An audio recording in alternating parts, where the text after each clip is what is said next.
नमस्कार दोस्तों, इस वीडियो में हम जानेंगे कि स्वर्ग की यात्रा के दौरान 5 पांडवों में से पहले कौन गिरा और अंत तक कौन पहुंचा। क्या द्रौपदी भी गिर गई थी?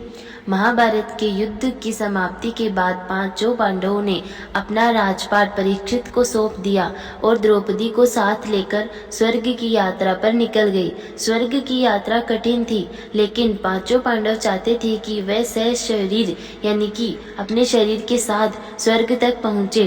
हालांकि रास्ते में कुछ ऐसा होता चला गया कि एक एक कर पांडव नीचे गिर गए, यानी मृत्यु को प्राप्त हो गए। स्वर्ग की यात्रा के दौरान पांडव बद्रीनाथ धाम पहुँचे और वहां से आगे बढ़े, लेकिन सरस्वती नदी के उद्गम स्थल पर द्रौपदी को लगा कि वो इसे पार नहीं कर पाएंगे, जिसके बाद भीम ने एक बड़ी सी चट्टान उठाई और बीच नदी में डाल दिया। वर्तमान में उत्तराखंड के माणा गांव में आज भी सरस्वती नदी में इस चट्टान को देखा जा सकता है, जिसे भीम पुल भी कहा जाता है।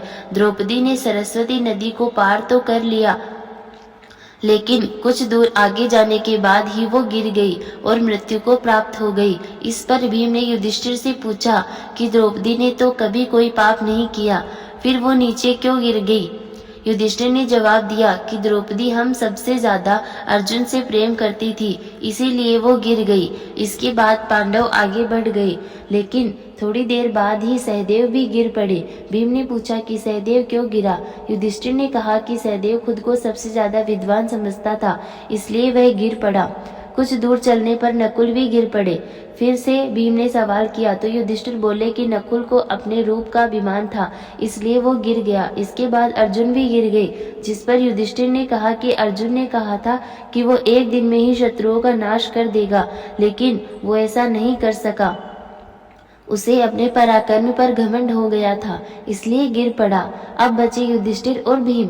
दोनों आगे बढ़े कि तभी भीम भी गिर पड़े।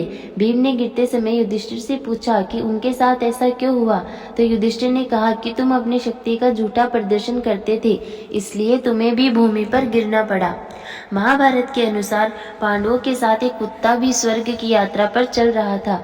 भीम के गिरने के बाद ये कुत्ता और युधिष्ठिर ही बचे थे और इंद्रादी के द्वार पर पहुंचे, जहां खुद देवराज इंद्र अपना रथ लेकर पहुंचे थे।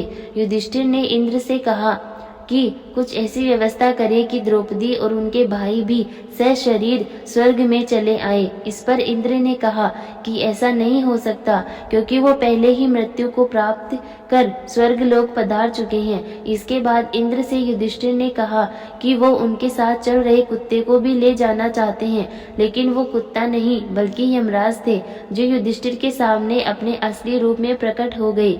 यमराज युधिष्ठिर से बेहद खुश नजर आए कि उन्होंने अपना धर्म निभाया, जिसके बाद इंद्रदेव और युधिष्ठिर रथ में बैठकर स्वर्ग की ओर प्रस्थान कर गए। धन्यवाद। यदि आपको ये कहानी पसंद आई हो और ऐसे ही महाभारत के रहस्य और पौराणिक कथाएं जानना चाहते हैं तो चैनल को सब्सक्राइब करें, वीडियो को शेयर करें और बेल आइकन को प्रेस करें। आप सभी का बहुत बहुत धन्यवाद, शुक्रिया।